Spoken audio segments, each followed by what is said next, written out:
Espérame también porque voy a grabar.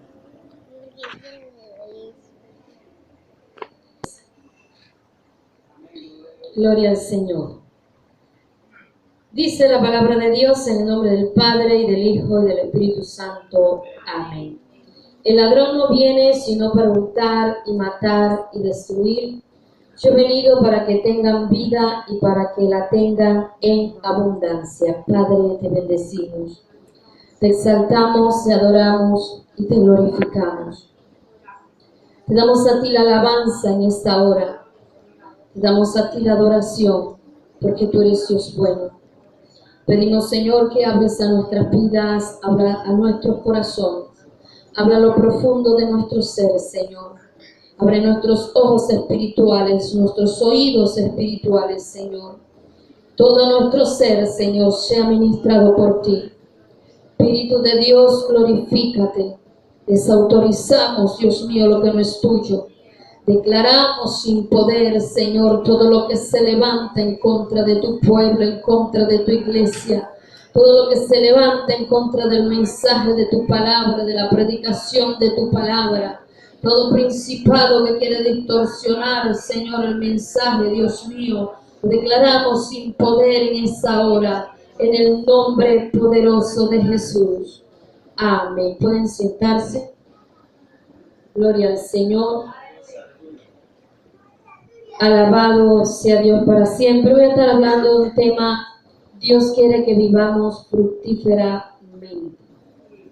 Dios quiere que vivamos fructíferamente. Gloria al Señor. Una de las cosas que nosotros debemos entender, y es que cuando nosotros llegamos a los pies del Señor, llegamos vuelto nada. Llegamos con muchas heridas, con muchas maneras en las que hemos fracasado, en las que nos hemos sentido frustrados, nos hemos sentido mal. Muchos han llegado porque han estado a punto de suicidarse. En fin, porque la Biblia habla que la consecuencia del pecado es la muerte. Y esa muerte no solamente es en el aspecto espiritual de estar alejado de Dios, separado de Dios, estar alejado de la comunión con Dios, porque lo que nos hace acercarnos a Dios es la comunión a través de Cristo. Pero el pecado nos aleja, el pecado nos separa de Dios. Entonces, venimos vuelto nada en todas las cosas que nosotros hacemos, en todas las cosas que nosotros emprendemos, porque la Biblia habla en Deuteronomio acerca de las consecuencias de la obediencia y las consecuencias de la desobediencia, y eso es algo que está palpable, eso es algo que se cumple todavía hoy en nuestras vidas. Si nosotros caminamos con Dios, si nosotros obedecemos a Dios, la promesa de Él es que nos va bien en todo lo que nosotros hagamos. Pero si nosotros desobedecemos a Dios, en todas las cosas que nosotros emprendemos nos va mal, porque no vamos bajo la dirección, bajo la guianza de Dios, sino que vamos manejando las cosas a nuestra propia manera, a nuestro propio acomodo. Por eso dice la Biblia que sembramos y no recogemos, ¿verdad? Y aún dice la Biblia que se casan y otro es el que primero hace fiesta con la chica, por causa de la desobediencia. Y una de las cosas que el enemigo ha tratado es de satanizar la iglesia, de satanizar a los pastores y decirle a la gente: uy, te vas a casar ahí en el evangelio. Primero consíguetela allá afuera, porque los que están ahí adentro primero pasa por el pastor. Y eso es algo que es un mensaje del diablo, una propaganda del diablo, porque es totalmente lo contrario. Amén. Entonces, dice la Biblia que el diablo, hablando aquí del ladrón, no vino sino para hurtar y matar y destruir. Ese es el propósito del diablo desde el mismo instante que nosotros fuimos concebidos en el vientre de nuestra madre.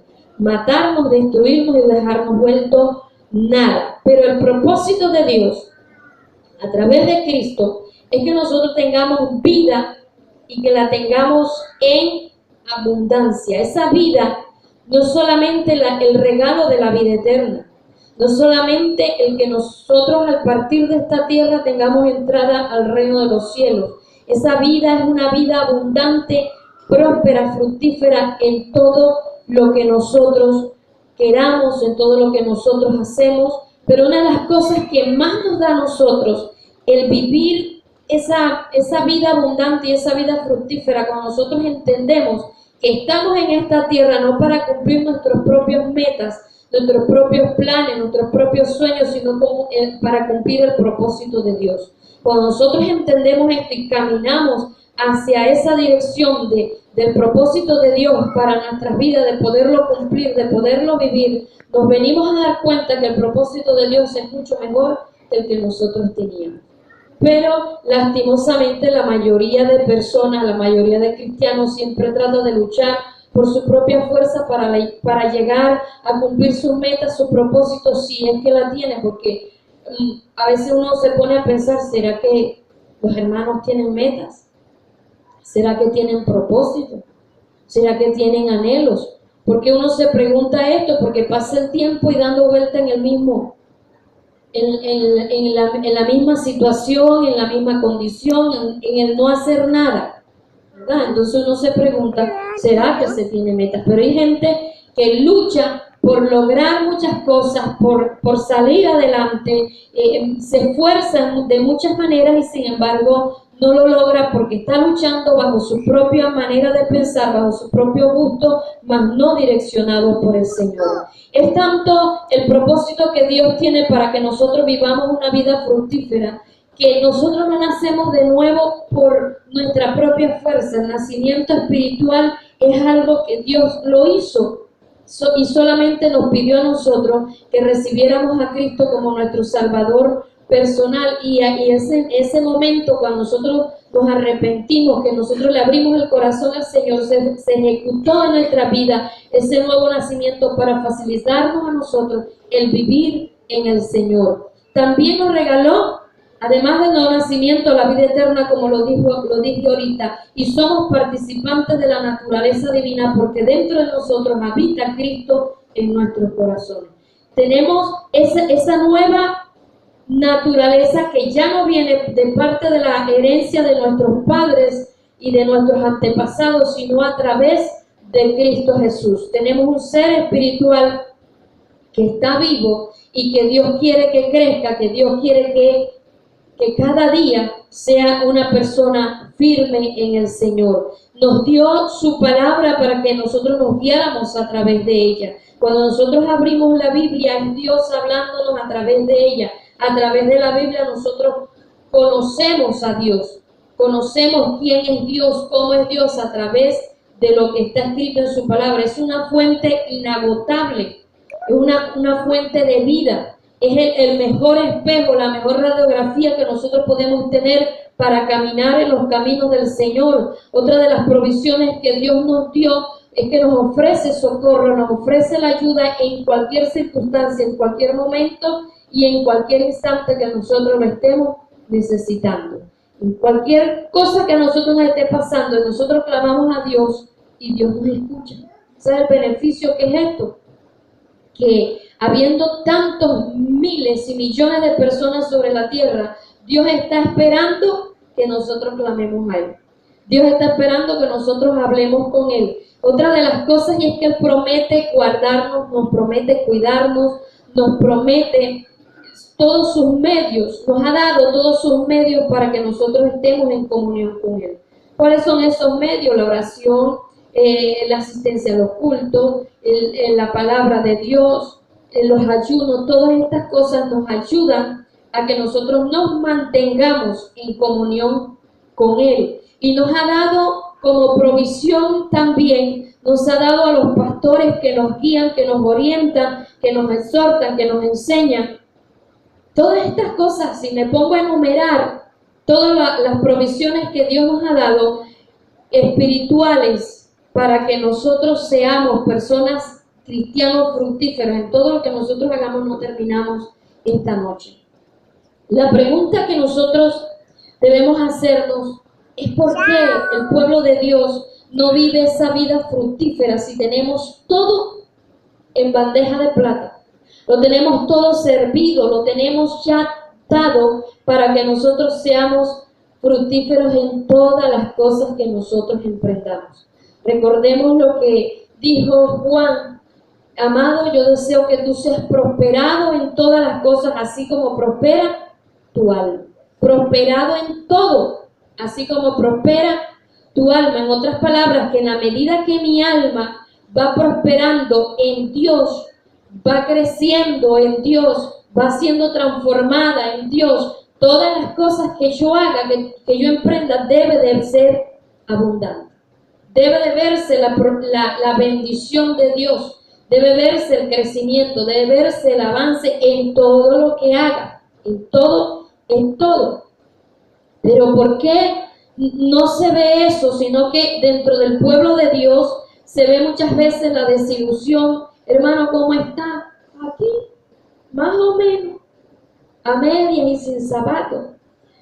Hay un desánimo muchas veces constante dentro del pueblo de Dios y no se ve esa motivación, y cuando hay ese desánimo en nuestras vidas también desanimamos a los demás, porque lo que nosotros hacemos y nuestras actitudes se transmiten hacia los demás. Optamos para motivar a los demás, estimular a los demás, o para producir desánimo. Hay gente que se quiere apegar a uno, acercarse a uno porque quiere una motivación, porque quiere un estímulo, porque quiere caminar con otra persona para poder restaurarse, para poder crecer en Dios, y resulta que se encuentra con alguien que no es ni fu ni fa, y lo que hace es desilusionarse, y lo que hace muchas veces es a veces apartarse de Dios, o se juntan para ir a hacerlo mal. ¿Sí sabía eso? Entonces, estas cosas muchas veces pasan, que el cristiano no vive una vida abundante en el Señor, vive una vida sin fruto, vive una vida que no es ni fu ni fa, una vida tibia, una vida que no está llena de Dios, sino que está muchas veces llena de derrota, de deshonra, de escarnio, porque cuando nosotros no vivimos la vida que a Dios le agrada, todo el mundo nos señala, todo el mundo escarnece de nosotros, todo el mundo nos critica, y vivimos de deshonra en deshonra, porque todo el mundo está diciendo: evangélico como ese, no, pero estoy mejor yo que él, vivo yo más alegre que él, vivo yo más gozoso que él, vivo yo más con ese dinamismo, con esa chispa, pero ese hermano, esa hermana, no, yo no sé ni qué es lo que le pasa, tiene la chispa para apagar, ¿verdad? Y no se ve, va para la iglesia, ¿y para dónde va? Pues culto. ¿De dónde viene? De culto. Y llega a la casa y tira el bolso con Biblia por allá, y con cara de amargado, con cara de machete, a pelear hasta con el perro. ¿Por qué, hermano? Porque no vive una vida que a Dios le agrada, y es que Dios quiere que nosotros seamos fructíferos en todas las cosas, llenos de gozo, llenos de paz, porque Él es nuestra paz, Él es nuestro gozo, Él llena nuestros vacíos, Él es capaz de darnos todo lo que nosotros necesitamos. Lastimosamente, dentro del pueblo de Dios, más son las personas que de verdad no han tenido un encuentro personal, un encuentro real con el Señor que haya transformado su vida. Recordemos la historia que habla la Biblia acerca de Saulo, un hombre que era perseguidor de la iglesia, mataba a quien fuera, él le entregaba la ropa para mostrársela ya a sus jefes y decía: llevo tantos. Pero el día que él tuvo ese encuentro personal con el Señor, su vida cambió, su vida fue transformada. ¿Y por qué dentro del pueblo de Dios hoy en día no se ve esas transformaciones radicales? Que se pueda decir: ayer yo era uno y hoy soy otro. Yo recuerdo a un pastor que me contó que cuando él se presentó a la iglesia llegó con una cabellera larga por acá. Dice: llegué medio de una borrachera y llegué drogado. Escuché el mensaje, pasé al altar y al día siguiente me moché el pelo y ni más volví a consumir droga. Tenía el vicio de maquinita y dice: ni más. Fueron cambios radicales.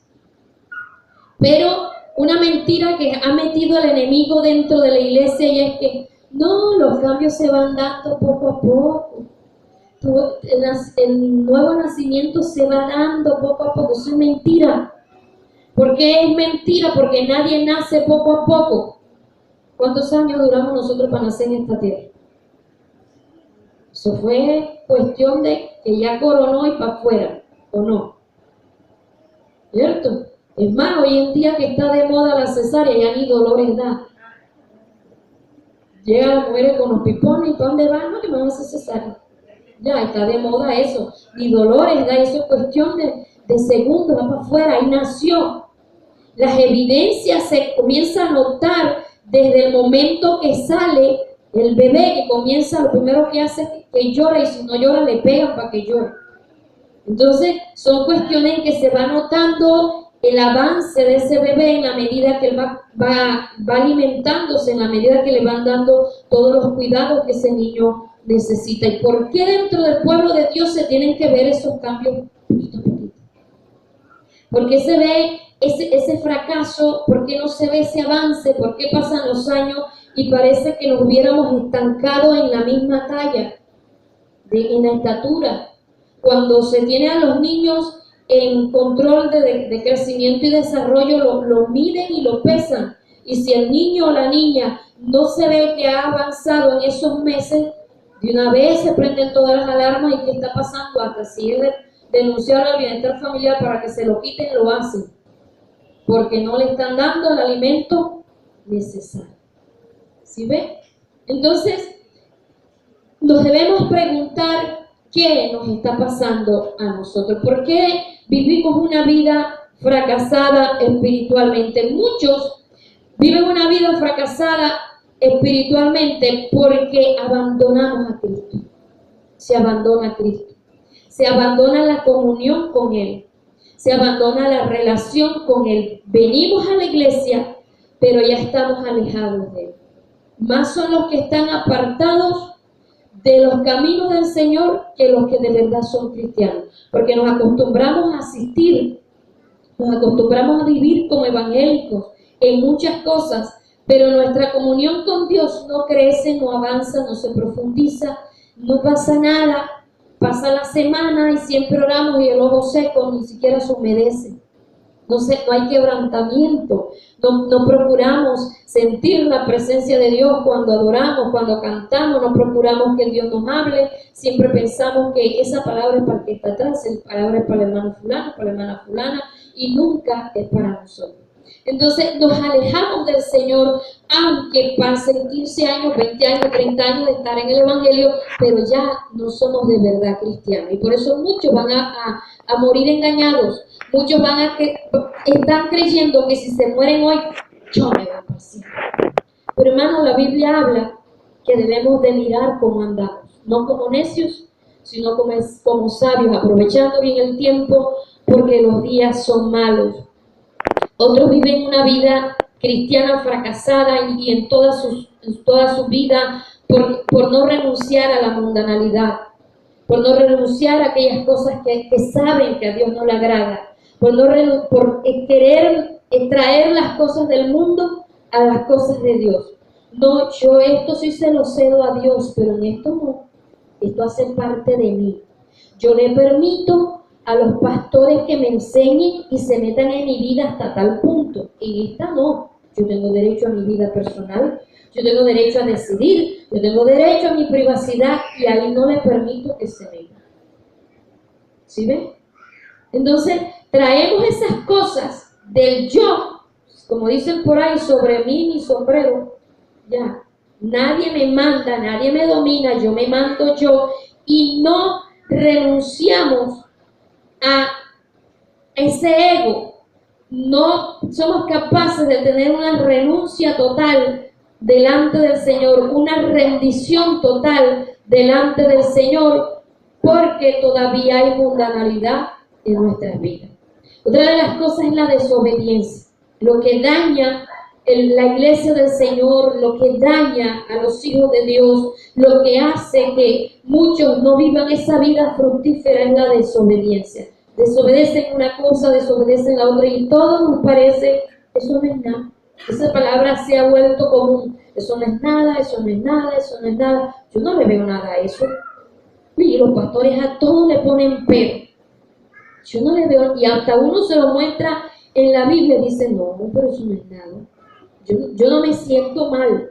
Yo no siento que el Espíritu Santo me redarguye por eso. Porque hasta eso, usted me puede estar mostrándolo en la Biblia, pero yo no siento que el Espíritu Santo me redarguye. Si no me redarguye, tengo paz delante de Dios.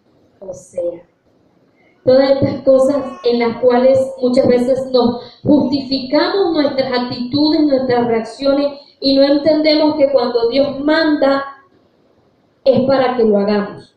Cuando Dios nos pide algo, Él no nos está preguntando si lo queremos hacer, si nos gusta o no, es que obedezcamos y punto. Si a nosotros en el momento nos conviene o no, es que obedezcamos y punto. Yo recuerdo cuando después que se murió mi mamá y tuve un problema con mi tía que me robó el pasaporte y toda esa cuestión. La tía mía se puso a llorar allá en la oficina de los policías y resumiéndoles toda la historia me demandaron al bienestar familiar, que allá no se llama bienestar familiar en Venezuela, y allá llegaron a la conclusión, como usted es menor de edad tiene que irse con su tía. Hermano, y cuando yo me bajé de la buseta, cuando miré hacia atrás, la patrulla iba atrás. Y esperó hasta que yo recogiera mis cosas y me fuera donde mi tía. Y así hace Dios. ¿Obedecemos o no obedecemos? En la orden hay que cumplirla. Yo no quería, yo decía, yo me aparto después del Señor, mi tía esto, mi tía lo otro. Pero nada, había algo que se había firmado allá y a mí me tocaba obedecer. Mira la manera como no apartarme del Señor. Pero son cosas, hermanos, que desobedecemos a Dios voluntariamente. Porque tenemos la capacidad de decidir si obedecemos o desobedecemos. Tenemos la capacidad en muchas cosas, porque Dios nos ha dado a nosotros libre albedrío, pero por lo general terminamos haciendo nuestra voluntad. Decimos nosotros que hacemos nuestra voluntad, pero hacemos la voluntad de la carne y hacemos la voluntad del diablo. Cuando nosotros cedemos a la voluntad de nuestra propia carne, estamos cediendo es a la voluntad del diablo y no estamos obedeciendo a Dios. Otra de las cosas que produce ese fracaso es la rebelión, el querer siempre rechazar todo lo que se llama autoridad, querer siempre hacer todo lo que a nosotros nos parece y estar siempre en contra de todo lo que a Dios le agrada. El temor al hombre, cuando nosotros decimos, ay, ¿qué va a decir fulano? Y si me echan, y si no sé qué, y siempre estar teniendo ese temor al qué dirán, a lo que me vayan a hacer, a que si yo obedezco a Dios en esto que yo estoy haciendo, me va a venir esto, me va a venir lo otro, hermano. La Biblia dice que es menester obedecer a Dios antes que a los hombres. Cuando nosotros decidimos obedecer a Dios, aunque esto vaya en contra de nuestra propia vida, estamos garantizando nuestra vida eterna. Pero cuando queremos desobedecer a Dios porque queremos un beneficio aquí en la tierra, estamos dañando nuestra entrada al reino de los cielos. Entonces, se le tiene temor al hombre o también se tiene demasiada confianza en el hombre y no en Dios. Todas estas dos cosas perjudican. No es que yo no me afirmo, yo no busco de Dios porque es que pierdo el apoyo de fulano, pierdo el apoyo de perengano. Es que fulano con el que yo vivo o quien me ayuda, quien me apoya, no gusta de Dios, no gusta del Evangelio y yo por eso no busco de Dios porque, yo sé que ustedes lo que están enseñando es así, pero pierdo esto.